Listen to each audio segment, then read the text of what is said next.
श्री स्वामी समर्थ तुमच्या सर्व इच्छा आकांक्षा पूर्ण होवोत असे स्वामी महाराजांच्या चरणी प्रार्थना करते आणि आजच्या एका नवीन व्हिडिओला सुरुवात करते। आता मार्गशीर्ष महिना सुरू झालेला आहे। या मार्गशीर्ष महिन्यामध्ये हा महिना श्रीकृष्णाचा अतिशय आवडता महिना आहे। तसेच या महिन्यामध्ये दर गुरुवारी महालक्ष्मी देवीचं व्रत केलं जातं। धार्मिक मान्यतेनुसार या व्रताचं पालन केल्याने भक्तांना श्री लक्ष्मी देवीची कृपा होते, तसेच घरामध्ये ऐश्वर्य, यश आणि समृद्धी प्राप्त होते।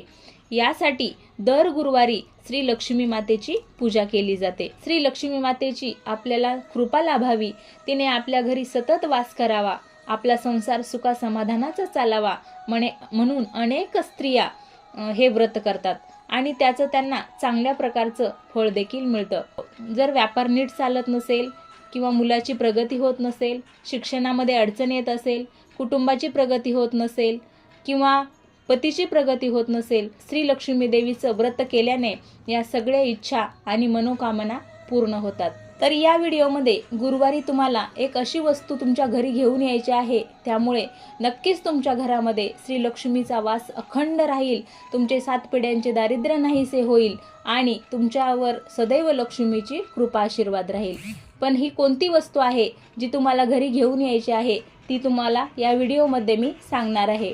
तत्पूर्वी तुम्ही जर माझ्या चॅनलवर नवीन असाल तर माझ्या व्हिडिओला लाईक करा, शेअर करा आणि सबस्क्राईब करा। तर उद्या गुरुवार आहे, तुम्हाला सकाळी लवकर उठायचं आहे, स्नान करून घ्यायचं आहे, स्वच्छ कपडे परिधान करायचे आहेत आणि देवघरामध्ये जाऊन देवाची तुम्हाला पूजा करून घ्यायची आहे। धूप दीप अगरबत्ती लावून घ्यायची आहे आणि श्री लक्ष्मी मातेला मनातून नमस्कार करायचा आहे। त्यानंतर एक छोटासा तांब्या घ्यायचा आहे, त्यामध्ये शुद्ध पिण्याचं पाणी भरून घ्यायचं आहे आणि यामध्ये तुम्हाला 1 चमचा साखर टाकायची आहे। त्याच्यानंतर चिमूटभर हळद आणि कुंकू हे सुद्धा तुम्हाला या तांब्यामध्ये टाकायचं आहे। त्यानंतर धूप दीप अगरबत्ती सोबत घेऊन तो पाण्याचा तांब्या सुद्धा सोबत घेऊन तुम्हाला एका औदुंबराच्या झाडाखाली जायचं आहे। औदुंबराचं झाड म्हणजे उंबराचे झाड।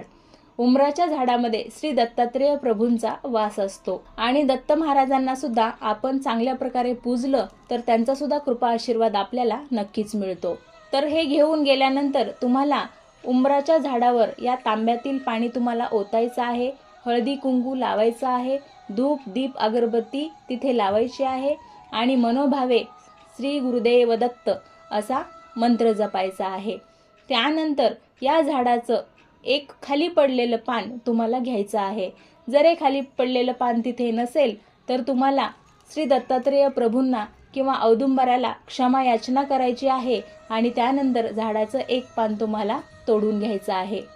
त्यानंतर हे पान स्वच्छ धुवून घ्यायचं आणि दत्तात्रेय प्रभूंना परत एकदा नमस्कार करून हे पान तुम्हाला घरी घेऊन यायचं आहे। हे पान घरी आणल्यानंतर तुम्हाला देवघरामध्ये देवाच्या समोर बसायचं आहे। लाल कपडा घ्यायचा आहे, लाल कपड्यावर तुम्हाला मुठभर तांदूळ घ्यायचे आहेत आणि हे देवघरामध्ये ठेवायचं आहे। त्याच्यानंतर जे तुम्ही उंबराचं पान घेऊन आलेलं आहे ते पान तुम्हाला या तांदळावर ठेवायचं आहे। त्यानंतर याच पानाची तुम्हाला हळदी कुंकू लावून पूजा करायची आहे, धूप दीप अगरबत्ती लावून घ्यायची आहे आणि दिवसभर हे पान तुम्हाला देवघरामध्येच ठेवायचं आहे। सायंकाळी 6 वाजता किंवा 6च्या नंतर, कारण याच वेळेला तुमच्या घरामध्ये लक्ष्मी येत असते, तर 6 वाजता किंवा 6च्या नंतर हे पान तुम्हाला घ्यायचं आहे। ती लाल कलरचा कापड जे तुम्ही घेतलं होतं त्यामध्ये 21 अष्टदल तांदूळ त्यातील घ्यायचे आहेत, त्यामध्ये थोडेसे हळद आणि कुंकू टाकायचं आहे आणि हे पान ठेवून त्याची पोटली बांधायची आहे आणि त्यानंतर दुसऱ्या दिवशी सकाळी परत तुम्हाला औदुंबराच्या झाडाखाली जायचं आहे आणि ही पोटली त्या झाडाच्या एका फांदीवर तुम्हाला बांधायची आहे किंवा तुम्ही झाडाच्या खाली छोटासा खड्डा करायचा आहे आणि त्यामध्ये सुद्धा ही पोटली ठेवली तरी चालते। यानंतर परत दत्तात्रेय प्रभूंना तुम्हाला धूप दीप अगरबत्ती लावून प्रार्थना करायची आहे आणि माझ्या घरातील सर्व दारिद्र्य नष्ट होवो, माझ्या कुटुंबाची प्रगती होऊ दे, माझ्या मुलाची प्रगती होऊ दे, व्यापारामध्ये बरकत येऊ दे, अशा प्रकारची प्रार्थना करायची आहे आणि दत्तात्रेय प्रभूंना परत नमस्कार करून आपण घरी यायचं आहे।